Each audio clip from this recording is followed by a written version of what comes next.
இன்றைக்கி வீடியோவில் நம்ம பார்க்க போகிறது முருங்கை பொடி தாங்க. வாங்க எப்படி செய்யலான்னு பார்க்கலாம். அதுக்கு நான் துவரம் பருப்பு எடுத்துட்டேன். அதையும் நல்லா வறுத்து எடுத்துடலாம். பொன்னிறமாக ஆனது அதை நம்ம எடுத்துடலாம். அடுத்தது நான் பாசி பருப்பு எடுத்திருக்கேன். அதையும் நல்லா பொன்னிறமாக வறுத்து எடுத்துடலாம்.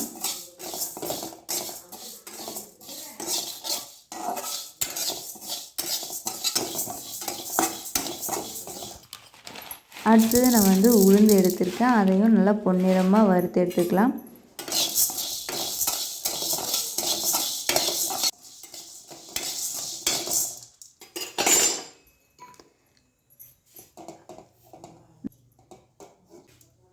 நாம் பறிச்சுட்டு வந்த முருங்கை இலையை போட்டு நல்லா இதில் வறுத்து எடுத்துக்கலாங்க. இதுக்கு நான் எந்த எண்ணெயும் சேர்க்கலைங்க. அப்படியே தான் வறுத்து எடுத்திருக்கேன்.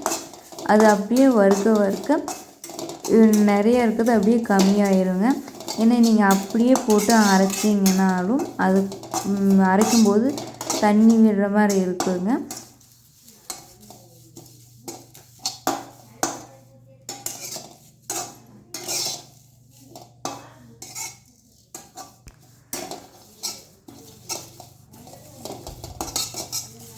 முருங்கையில் நல்லா வறுபட்டுச்சுங்க. இப்படி நீங்கள் சேர்த்து அரைக்கும்போது நல்லாவும் அரைபடுங்க. இந்த பொடிக்கு தேவையான காரங்க நான் 2 மிளகாய் எடுத்திருக்கேன். அடுத்தது பூண்டுங்க. பூண்டையும் நல்லா அதையில் அது கடாயிலே போட்டு நல்லா அதை மசிச்சு விட்டுருக்கேன்.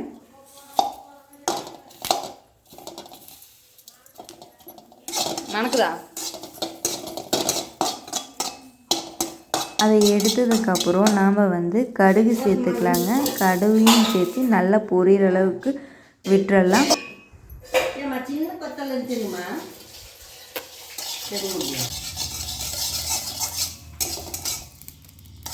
கடுகு நல்லா பொரிஞ்சிருச்சுங்க. இது எல்லாமே சேர்த்து நல்லா ஆற விட்டுட்டுங்க நம்ம மிக்ஸி ஜாரில் போட்டு நல்லா கொரப்பாக அரைச்சி எடுத்துக்கலாம். இதுக்கு தேவையான அளவு உப்பு சேர்த்துக்கலாங்க.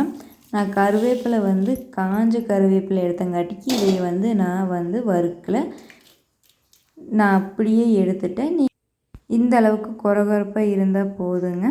அப்படியே இது சாதத்துக்கு சேர்த்துக்கலாம், தோசைக்கு கூட சேர்த்துக்கலாங்க. நான் தோசைக்கு தான் எடுத்திருக்கேன்.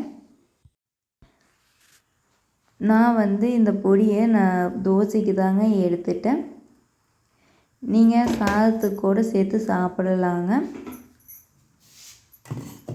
பொடி கொஞ்சம் தூக்கலாக போட்டுடலாங்க. தூக்கலாக போட்டுட்டு லைட்டாக எண்ணெயை ஊற்றி விட்டுறலாங்க.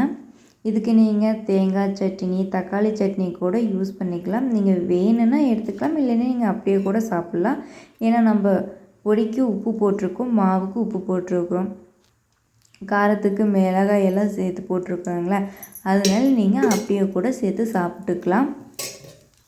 டேஸ்ட் வைஸ் நல்லாவே இருந்ததுங்க. நீங்களும் இந்த மாதிரி ஒரு டைம் ட்ரை பண்ணி பாருங்கள்.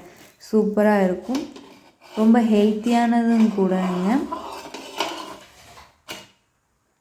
நீங்களும் இந்த மாதிரி ட்ரை பண்ணி பார்த்துட்டு எப்படி இருக்குதுன்னு கமெண்ட் பண்ணுங்கள். இந்த வீடியோ உங்களுக்கு பிடிச்சிருந்தால் லைக் பண்ணுங்கள். மறக்காமல் சப்ஸ்கிரைப் பண்ணிடுங்க. உங்கள் ஃப்ரெண்ட்ஸ் அண்ட் ரிலேட்டிவ்க்கு ஷேர் பண்ணிடுங்க. தேங்க்யூ ஃபார் வாட்சிங் வீடியோ.